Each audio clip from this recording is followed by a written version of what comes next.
So despite contending with the challenges presented by the COVID-19 pandemic, the class of 2021's pass rate for IEB schools is 98.39%, with 89.2% achieving entry to tertiary institutions.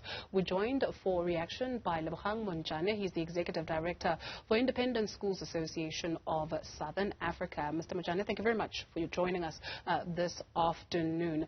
So your initial thought when you saw the results? Good afternoon to you and your listeners. I think I have to say that we're really pleased with the results. That effectively we've seen a slight improvement than previous year, which can be expected because I think that last year we had a lot more contact time at school than the previous year. So would you put it down to contact time, or have there been other lessons that have been learned? I think that for increasingly what we've learned is that now, prior to COVID, we used to talk about, blended learning and online classrooms and flipping. And I think that really what we've now learned is that this online method is a tool that can be used. But really, most of the students thrive in contact learning and in classrooms, being in the same classroom with their teachers. So I do think that really with that is something that we're seeing, that being in school is the best place for children. The assumption by some sectors of the society is that naturally private schools will do better than public schools when it comes to results because they have resources. So in spite of the pandemic, they would have access to resources that children who are in lesser privileged areas would have. Is there something to be said about that? Do you perceive that that's a fair assessment? I really do, but I think that I would only add one portion.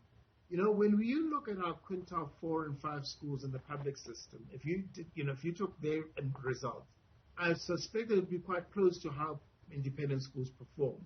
Now, we must also make sure that we are looking at the results of the Independent Examination Board.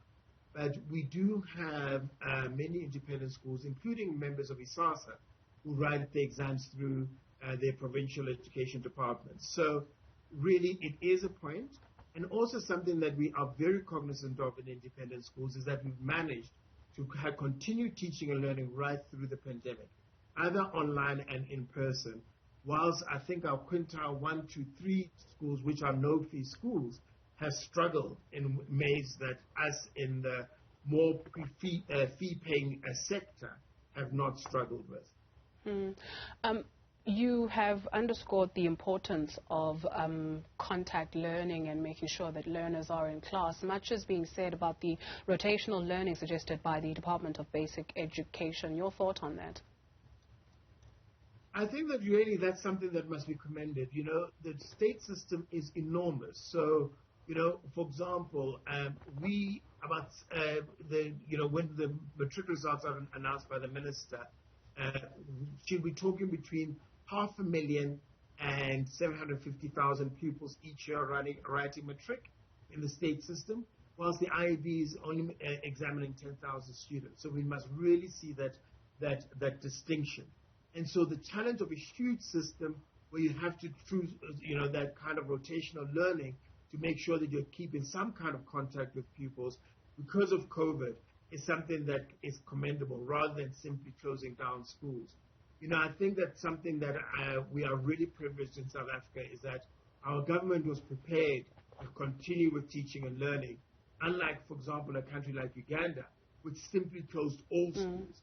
And therefore, there's going to be great learning losses that we are also suffering because not everybody's at school all the time. But that is something that I really think that the government is doing the best that it can under the resources that it does have. Another issue that independent schools are bogged down by is the issue of fee non-payment. There was a report that came out last week. We had on the program that we were discussing that some parents were not able to meet their financial obligations and pay school fees. Your outlook for the 2022 academic year with this element in mind?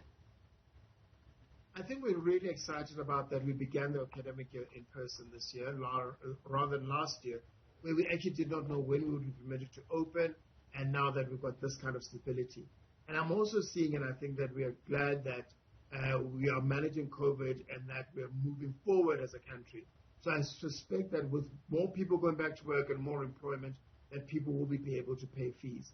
But I must encourage parents, if you can't afford the fees, please talk to the school as soon as possible to try and make arrangements.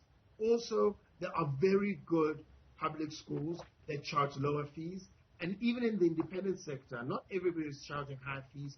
Look for the school that you can afford as a family.